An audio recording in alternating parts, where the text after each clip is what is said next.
What if the new year didn't start on January 1st? Well, today, we're going to dive into a celebration that's tied not to a calendar, but to the coming of the rains, the new year of the Yamaye Taino people of Jamaica. So let's start with a pretty basic question. When does the new year really begin? I mean, for most of us, the answer is obviously January 1st. But just imagine for a second if a new cycle, a new year, was tied to something more elemental, a shift you could actually feel in the air and see in the land all around you. Well, for the Yamaye Taino people of Jamaica, the answer is May 26th.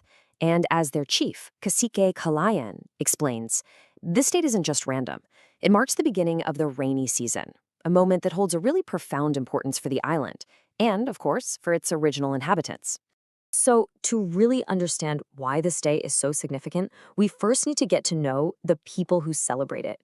Who exactly are the Yamaye Taino? The Yamay are the indigenous island Arawakan people of Jamaica, which was the original Taino name for Jamaica. You know, their roots run so deep into the island's soil, with the heritage stretching back centuries and centuries before any Europeans arrived. And get this, their very name reveals so much about their identity. Yamay actually breaks down into three parts: Ya for spirit, Ma for great, and Ye for coast. So in their own language, they are the Great Spirit people of the coast. How cool is that? And their connection to nature is just woven right into their identity. They're also known as the Yame Guani, and Guani means hummingbird. This tiny, incredibly powerful bird is just central to their spirituality. It represents the creator, medicine, their ancestors. They are the hummingbird people. Now, this is really important. We're not just talking about people from the past. This here is the modern Yamaye Guani Council, the leadership that's steering the community today. It's a living, organized culture, with figures like Cacique Kalayan and Cacique Yeyani Kaikotekina leading the way. So this brings us right back to our main question. Why the rainy season? What is the deep, deep significance behind choosing this specific natural cycle to mark a brand new beginning? Well, the connection to water is right there in the island's original name. Yamayeka itself refers to the land's abundance of springs and water. So for the Taino, water isn't just some resource, it's literally the lifeblood of their homeland and a core part of who they are. And this reverence for nature, it extends to all the seasons. For the Taino, these cycles are sacred. They don't just mark time, they guide every single aspect of life, from their spiritual ceremonies all the way to how they grow their staple food, which is cassava. This connection is woven directly into their spirituality. I mean, their cosmology is just filled with spirits that are tied to the natural world.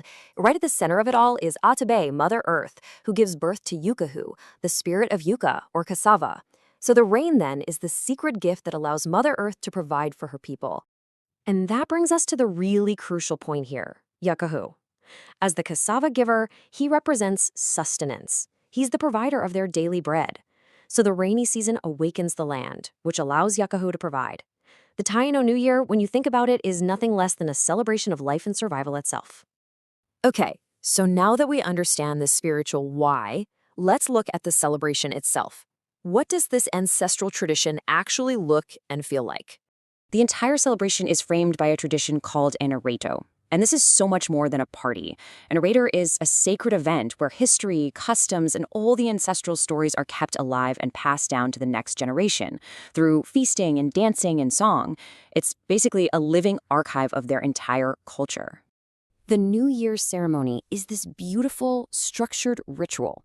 It starts with an ancestral call to the four directions, honoring the entire world. That's followed by the sound of a traditional horn.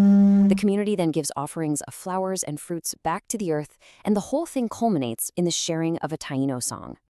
And you can see here, this is really the heart of the celebration. The community, together, immersed in their natural environment.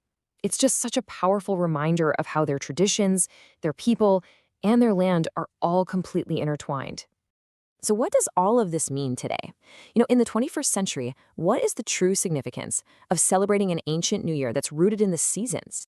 Well, the answer is about so much more than just preserving a tradition.